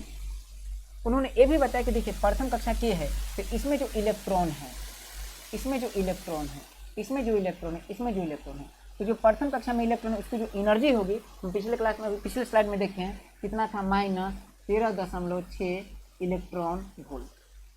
दूसरा में जैसे आएगा तो दूसरा में आ जाएगा, याद रखना है 3.4 इलेक्ट्रॉन वोल्ट, माइनस है। चौथा में आएगा तो आ जाएगा -1.5 इलेक्ट्रॉन वोल्ट। उसके बाद जैसे आएगा तो उसका आंसर आ जाएगा 0.85 इलेक्ट्रॉन वोल्ट माइनस में। चीज़ें ठीक, मतलब यहाँ से अगर आपसे पूछे कि प्रथम कक्षा में एनर्जी कितना था, आप बता सकते हैं। दूसरी कक्षा में इलेक्ट्रॉन की एनर्जी कितना बता सकते हैं। तीसरी कक्षा में इलेक्ट्रॉन की एनर्जी आप बता सकते हैं। चौथी कक्षा में इलेक्ट्रॉन की एनर्जी ये भी आप बता सकते हैं। फाइनल एकदम क्लियर बता सकते हैं। ओ माय गॉड, देख लीजिए फिर से फॉर्म कैसी देख लीजिए। ओ माय, अरे ओह देखिए, मैं सोचा था घेरा लगा के रोक दूँ, बाउंड्री लगा के। चलिए, तो -13.6 ए क्या है, इलेक्ट्रॉन की एनर्जी है। अब एक काम किया जाए, थोड़ा सा आप ये बताइए कि इलेक्ट्रॉन की एनर्जी इसमें, इलेक्ट्रॉन की एनर्जी इसमें, इलेक्ट्रॉन की एनर्जी इसमें, इलेक्ट्रॉन की एनर्जी इसमें, मुझे बताइए कि इलेक्ट्रॉन की एनर्जी सबसे ज़्यादा किसमें है। देख लीजिए। अब हम थोड़ा सा पिछले स्लाइड में फिर आते हैं। देखिए, दिमाग खोल कर रखिए तभी चीज़ें समझ में आएगी। मैं आपको मतलब परीक्षा पास करना जैसे ऐसे ही औला धसोला जैसा तो फिर नहीं होगा। आपको चीज़ें समझना पड़ेगा, ऐसा समझिए कि किसी को समझा सकें। ठीक है, तो होता ना कि कई बार कि कोई किसी को कुछ कहा कि जाओ थोड़ा सा हरी मिर्च लेके आओ, वो ऐसा समझा, मैं कुछ बता देता कि कुछ ऐसा सामान लेके आओ, वो ऐसा समझता है कि जाके जो लाना है, जिस दुकानदार से लेना, उसको भी नहीं समझा पाता, फिर वापस नहीं मिला। तो याद रखना कई बार ऐसा होता है। तो चीज़ें मैं जो बता रहा हूँ, आप अगर इसको कहीं सप्लाई करें तो चीज़ें समझने की कोशिश कीजिए। देखिए, इस फॉर्मूला को अगर देखिए, इस फॉर्मूला को समझने का प्रयास कीजिए। सबसे जरूरी होता है फॉर्मूला को समझना। देखिए, ये क्या कह रहा है, ये फॉर्मूला कह रहा है कि भाई अगर प्रोटॉन बढ़ाओगे तो देखिए त्रिज्या घटेगी, उल्टा रिलेशन है। एन बढ़ाओगे, कक्षा बढ़ाओगे तो त्रिज्या बढ़ेगी, सीधा रिलेशन है। सीधा सीधा सीधा सीधा सीधा रिलेशन, ऊपर नीचे उल्टा रिलेशन। मतलब अगर आपसे पूछा जाए कि हाइड्रोजन की प्रथम कक्षा और कार्बन की प्रथम कक्षा, देख लीजिए किसकी परमाणु त्रिज्या अधिक होगी, सोचना है। तो देख लीजिए, प्रोटॉन जिसके पास कम होगी उसकी परमाणु त्रिज्या अधिक होगी। तो प्रोटॉन किसके पास कम है, हाइड्रोजन के पास। तो हाइड्रोजन के पास प्रोटॉन कम है, इसलिए उसकी परमाणु त्रिज्या अधिक होगी। नील्स बोर के मॉडल से पता चलता है। उसका देख लीजिए, एक कहता वही है, लेकिन चूंकि हम जानेंगे कि नील्स बोर का एटॉमिक मॉडल बाद में गलत हो जाएगा, इसलिए कुछ हद तक बातें गलत हो जाएगी। लेकिन ये फॉर्मूला के कहने का भी मतलब है। अगर वेग देखिए तो वेग किस इलेक्ट्रॉन का ज़्यादा होगा, देख लीजिए उल्टा रिलेशन है एन से। एन से उल्टा रिलेशन मतलब प्रथम कक्षा में अगर देखा जाए, प्रथम कक्षा में देख लीजिए यहाँ, तो इसमें जो इलेक्ट्रॉन चक्कर काटेगा, तो देखिए एन का वैल्यू, फॉर्मूला क्या था, v बराबर, यहाँ लिख लेते हैं। तो 2.18 गुना 10 के पावर 6 और याद रखना है Z/n, यही तो था। और याद रखना है नीचे क्या हो जाएगा, Z²/n²। तो देखिए Z/n है। अब समझिए n का वैल्यू अगर बढ़ाएंगे तो v का वैल्यू घटेगा। मतलब साफ साफ n का वैल्यू कम रहेगा तो v का वैल्यू ज़्यादा रहेगा। n का देखिए प्रथम है, n का वैल्यू कम, प्रथम है तो v बहुत स्पीड से घिन-घिना, गाँव में कहते हैं ना कि घिन-घिना बहुत स्पीड में घिन-घिना गया, ऐसे घिन-घिना गया, मतलब बहुत तेज़ी से घूम रहा है। इसमें इलेक्ट्रॉन बहुत तेज़ी से घूमेगा, इसमें तनका सा कम तेज़ी से, इसमें और कम तेज़ी से, इसमें और कम तेज़ी से। बात समझ में आ रही है। मतलब n का वैल्यू कम रहेगा तो वेग ज़्यादा रहेगा, उल्टा रिलेशन है। ये बात समझ में आ रहा है। अच्छा, एनर्जी की बात कीजिएगा, एनर्जी है, एनर्जी की बात कीजिएगा तो एनर्जी बराबर -13.6 और क्या था, Z²/n²। मतलब अगर n का वैल्यू चेंज कीजिएगा, n का वैल्यू घटेगा तो e का वैल्यू बढ़ना चाहिए, एनर्जी बढ़ना चाहिए। लेकिन आपको यहाँ पता चले, देखिए क्या लगा हुआ है, माइनस। क्या लगा हुआ है, माइनस। और माइनस में चीज़ें याद रखना, अगर माइनस लग गया इसका मतलब है कि ऐसे ऊपर नीचे रहा है, लेकिन अगर उसके कंपोनेंट में माइनस लगा है, मतलब दोनों के बीच सीधा रिलेशन हो गया। अगर आप मैथ जानते हो तो आपको समझ में आएगी, दोनों के बीच सीधा रिलेशन, क्योंकि आप जानते हैं माइनस लग गया तो माइनस का मतलब होता है सीधे बात कि पलट गया ये। तो ई और देखिए यहाँ माइनस लगा, इसलिए आप नहीं कह सकते कि एनर्जी और नंबर ऑफ सेल में उल्टा रिलेशन नहीं, energy of number of cell में energy and number of cell में सीधा रिलेशन होगा, क्योंकि यहाँ माइनस लगा हुआ है।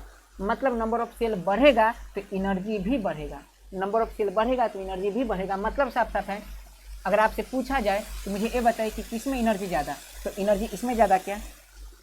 नहीं, इसमें एनर्जी कम, क्योंकि नंबर ऑफ सेल कम है। तो याद रखना है कि एनर्जी का, इलेक्ट्रॉन के एनर्जी का नंबर ऑफ सेल से ऑर्बिटल से सीधा रिलेशन होता है। जितना ऑर्बिटल ज़्यादा होगा, मतलब n का वैल्यू जितना ज़्यादा होगा उतना याद रखना एनर्जी ज़्यादा होगा। ये बातें कंप्लीट है, ये बात वहाँ से पता चलता है। अब यहाँ देखते हैं अप्लाई करके ऐसा है क्या, तो देख लीजिए। सबसे कम वैल्यू कौन है? सबसे कम वैल्यू तो देखिए माइनस में था, सबसे छोटा ये है, तो सबसे कम वैल्यू तो देख लीजिए। जो n बराबर 1 था इसके पास कितना वैल्यू था? -13.6। इसके पास कितना? -3.4। इसके पास कितना? -1.5। इसके पास वैल्यू कितना? -8.5। मतलब हम जैसे जैसे आगे की ओर जाते जा रहे हैं वैसे वैसे इलेक्ट्रॉन की एनर्जी बढ़ते जा रही है। अब समझिए, लंबा रास्ता तय करना है तो ऊर्जा तो भैया ज़्यादा चाहिए। बातें समझ में आ रही है? अगर मान लीजिए कहते हैं ना कि IAS का तैयारी कर रहे हो, किसी को कहता है रेलवे की तैयारी कर रहे हो, तैयारी कोई छोटा बड़ा नहीं होता। अम्मी जान कहा करती है, शाहरुख खान के डायलॉग सुने होंगे, कोई भी धंधा छोटा और बड़ा नहीं होता। याद रखना है कि चीज़ें ठीक है। इलेक्ट्रॉन प्रथम कक्षा में चक्कर काट रही है, बड़े कक्षा में चक्कर काट रही है, तो जो बड़े कक्षा उसमें चक्कर काटने के लिए उसके पास एनर्जी ज़्यादा होनी चाहिए। जो प्रथम कक्षा, जो छोटी कक्षा उसमें चक्कर काटने के लिए एनर्जी कम होना चाहिए। सिंपल सी बात नहीं, यही बात है। मतलब साफ साफ है कि जैसे जैसे हम बाहरी कक्षा की ओर जाएंगे वैसे उसकी एनर्जी बढ़ती जाती है। जैसे जैसे कक्षा बढ़ाएंगे वैसे वैसे एनर्जी बढ़ती जाती है। जैसे जैसे कक्षा बढ़ाएंगे वैसे वैसे एनर्जी बढ़ती जाती है। ये बातें फाइनल हो चुकी होगी आपकी। और आप किसी भी n का वैल्यू अगर 7 आपसे पूछे तो फॉर्मूला रख के आप एनर्जी बता सकते हैं इलेक्ट्रॉन की। एनर्जी इलेक्ट्रॉन की क्या होगी? क्लियर है? सोचिए इस पर थोड़ा 2 मिनट। अब यहाँ सोचने का प्रयास किया जाएगा ठीक से, तो सोचिए इलेक्ट्रॉन, अब मतलब हो गया ठीक सब कुछ। अब मैं जारी करता हूँ आगे पढ़ाई। अब क्या है कि इलेक्ट्रॉन याद रखना, इतने इलेक्ट्रॉन, मतलब समझिए एक पहला कॉन्सेप्ट क्या पढ़े थे? पहला कॉन्सेप्ट पढ़े थे कि निश्चित कक्षा में निश्चित इलेक्ट्रॉन, मतलब जिसका याद रखना कि कोणीय संवेग NH/2π के रूप में होगा, उसमें इलेक्ट्रॉन चक्कर लगाएगा। इलेक्ट्रॉन इसमें चक्कर लगा रहा है, इलेक्ट्रॉन इसमें चक्कर लगा रहा है, इलेक्ट्रॉन इसमें चक्कर लगा रहा है, इलेक्ट्रॉन इसमें चक्कर लगा रहा है। मतलब इलेक्ट्रॉन चक्कर लगा रहा है, मतलब समझिए इस बात को कि इस कक्षा में वही इलेक्ट्रॉन चक्कर लगाएगा जिसका एनर्जी -13.6 होगा। मान लीजिए ये 8 क्लास है, तो इस कक्षा में वही लड़का बैठेगा जो 8 क्लास में होगा, है ना चीज़ें। जैसे 10th क्लास है तो इस कक्षा में वही लड़का बैठेगा जो 10th क्लास का होगा। इस कक्षा में वही इलेक्ट्रॉन चक्कर लगाएगा जिसका एनर्जी -13.6 होगा। इस कक्षा में वही इलेक्ट्रॉन चक्कर लगाएगा जिसका एनर्जी -3.4 होगा। इस कक्षा में वही इलेक्ट्रॉन चक्कर लगाएगा जिसका एनर्जी -1.5 होगा। और इस कक्षा में वही इलेक्ट्रॉन चक्कर लगाएगा जिसका एनर्जी -0.85 होगा। बातें क्लियर है? यही बात मैक्सवेल का कंसेप्ट सब अप्लाई करूंगा, मैं सब कुछ अप्लाई करूंगा, कोई समस्या नहीं होगी। देखिए पहले अगर मान लीजिए कि ठीक है मैक्सवेल का कंसेप्ट लगाइए, और अब निष्पुण मानेंगे कि ऊर्जा का उत्सर्जन अवशोषण होता है। और मानेंगे नहीं, वो खुद बताते हैं कि वो कहते हैं शुरू में झूठो बोले थे। नहीं बोलता है, आदमी कुछ बोलेगा टेंशन में आ जाएगा, तो मजाक किए थे। वही निष्पुण बोले कि मजाक किए थे। अब मजाक क्या किए थे? देखिए वो बोले मजाक क्या किए थे कि इलेक्ट्रॉन ऐसा नहीं है कि ऊर्जा का उत्सर्जन अवशोषण नहीं करती है, लेकिन विशेष परिस्थिति में भैंस गुस्साएगा तभी काम तमाम करेगा। तो विशेष परिस्थिति में क्या, तो देख लीजिए ये 0.85 है। तो ऐसा नहीं है कि इलेक्ट्रॉन चक्कर काट रही है तो कितनी ऊर्जा का उत्सर्जन कर देगी, नहीं। ऊर्जा का उत्सर्जन उतने करेगी जितना में, याद रखना, जितना में उसका काम चले। काम क्या चले? तो 0.85 है, कितना है सोचिए ठीक से कि कितना ऊर्जा निकाल देगी, कितना ऊर्जा, याद रखिए ऊर्जा तो बहुत ज़्यादा है, 0.85 बाकी सबसे तो ज़्यादा है। तो कितना ऊर्जा निकालेगी, तो इतना ऊर्जा हो जाएगा -1.5, तो उतना ही ऊर्जा निकालेगी इलेक्ट्रॉन। और मान लीजिए समझिए इस बात को कि जैसे कितना है 0.85 यहाँ है, और ऊर्जा उत्सर्जन की ऊर्जा निकाली और कहाँ चलेगी? -1.5 में। और फिर देखिए फिर ऊर्जा ये उतना ही उत्सर्जन करेगी जितना भी, याद रखना, -3.4 हो जाए। देख लेना मैं क्या करूँ कि जो परमाणु है इसमें देखिए, याद रखिए कि इसका एनर्जी कितना है? 0.85। ये उतना ही एनर्जी लेगी, जो चीज़ें समझा रहा था जनरली, इतना ही एनर्जी लेगी। ऐसे नहीं कि कुछ भी एनर्जी है, जैसे मान लीजिए कि यहाँ का एनर्जी यहाँ आ रहा है तो 1-2 एनर्जी आ रहा है, कुछ भी नहीं ले लेगी। ये याद रखना कि उतना ही एनर्जी, जैसा ना कि मान लीजिए कि आपको शर्ट खरीदना है, समझिए इस बात को ऐसे समझ में आ जाएगा। आपको शर्ट खरीदना है और शर्ट दे रहा है 5 रुपये में, ठीक है, आपके पास है 50 रुपये, ठीक है, तो कोई आपका दोस्त आके है 25 रुपये ले, 25 रुपये ले, तो चिढ़ा, ऐसा लगेगा चिढ़ा रहा है। 50 रुपये आपके पास है, शर्ट का दाम है 400 रुपया, तब वो कितना चाहिए? 50 रुपये 350 रुपये चाहिए। आपका दोस्त चिढ़ा है 25 रुपये ले, मतलब आपको चिढ़ा रहा है, वो आपका काम नहीं कर रहा है। इलेक्ट्रॉन को भी आके अगर मान लीजिए कि जितना उसको एनर्जी चाहिए, उसको उतना ही एनर्जी चाहिए, याद रखिए इलेक्ट्रॉन के पास एनर्जी उतना ही उत्सर्जित करेगी, उतना ही अवशोषित करेगी, जिससे उसका एनर्जी या तो इतना हो जाए, ना तो इतना हो जाए, ना तो इतना हो जाए, ना तो इतना हो जाए। सिंपल बात है, इससे कम बेसी नहीं। तो अगर मान लीजिए कोई रेडिएशन आता है कम एनर्जी लेके, तो इसको गुस्सा आ जाता है, गुस्सा आ जाता है, चिढ़ा रहे हो क्या, गुस्सा आ जाता है कि चिढ़ाओ नहीं। हमको याद रखें कि हमें एनर्जी निकलना है, तो इलेक्ट्रॉन उतना ही, जैसे उल्टी होता है कभी कभी, जैसे बहुत ज़्यादा खाली, बहुत ज़्यादा खाली है, तो आपको क्या लगता है जब उल्टी करते तो पूरा एकदम, मतलब वो कूद के पूरा एकदम अंदर वाला जितना खाना खाएं पूरा का पूरा निकाल देते हैं। आप उतना ही निकालते हैं जिससे रिलैक्स महसूस हो जाए, उतना ही निकालते हैं, लिमिटेड। इलेक्ट्रॉन भी कहते हैं कि देख आयले है तो उतने दिए, तो बड़ी माना मार उतने दिए जितना में लेकर, और हम याद रखें कि अगला कक्षा है, मान लीजिए कि इसको एनर्जी लेना है, तो अगला से कहता है कि हमको उतना ही देना जिससे एनर्जी लेके हम, अच्छा समझिए इस बात को, जैसे समझिए, मैं इसे ज़्यादा बेहतर ऐसे समझा सकता हूँ। कितना है? -1.5 है, कितना है? -1.5। तो ये कहता है कि देखो हमको उतना ही एनर्जी दो, हमको उतना ही एनर्जी दो कि उस एनर्जी से हम कितना पूरा ले अपने आप को। अगर 10 इलेक्ट्रॉन वोल्ट देंगे, याद रखना है जनरली, तो -10 इलेक्ट्रॉन वोल्ट देंगे तो कितना बना देगा? इतना एनर्जी बना देगा ये। तो इतना एनर्जी बना देगा, तो कुल मिला के बात हम इतना समझ में, अगर इसको हम ऐसे समझने का प्रयास करें, देखिए अगर हम ऐसे समझने का प्रयास करें तो देख लीजिए, ए क्या है? एटम। ए क्या है? प्रथम कक्षा, दूसरी कक्षा, तीसरी कक्षा। तो हम ये पाएंगे कि इसके पास जितना एनर्जी है -13.6, इसके पास है -3.4, इसके पास है -1.5, और चौथा है इसके पास एनर्जी है -0.85। मतलब इलेक्ट्रॉन के पास अगर इतना एनर्जी है तभी वो चक्कर लगाएगी, इतना एनर्जी तभी वो चक्कर लगाएगी, इतना एनर्जी तभी वो चक्कर लगाएगी, इतना एनर्जी तभी वो चक्कर लगाएगी, नहीं तो चक्कर नहीं लगाएगी। ये बातें थी यहाँ फाइनल, क्लियर है? तो चक्कर लगाने के लिए इतना एनर्जी इलेक्ट्रॉन के पास होना चाहिए, ठीक। अब इतना एनर्जी इलेक्ट्रॉन के पास होना चाहिए चक्कर लगाने के, तो इतना एनर्जी कैसे लाएगी वो? तो इतना अब समझिए, अब मान लीजिए कि इलेक्ट्रॉन चक्कर लगा रही है, इलेक्ट्रॉन चक्कर लगा रही है, और किसी कारणवश चक्कर लगाते लगाते मान लीजिए कि इसका एनर्जी मैक्सवेल का कंसेप्ट भी लगाइए, तो क्या होगा? एनर्जी लॉस करेगी। कुछ भी एनर्जी लॉस नहीं कर जाएगी, इलेक्ट्रॉन अपना एनर्जी उतना ही लॉस करेगी जितना से मान लीजिए कि एनर्जी यहाँ से लॉस की, तो एनर्जी यहाँ से लॉस की, तो इलेक्ट्रॉन एनर्जी लॉस करेगी, तो लॉस उतना ही करेगी जितना में, याद रखना, जितना में इसके पास एनर्जी कम है। और एक बात और बता दूं आपको, बड़ी खास बात है कि इलेक्ट्रॉन, एक मिनट,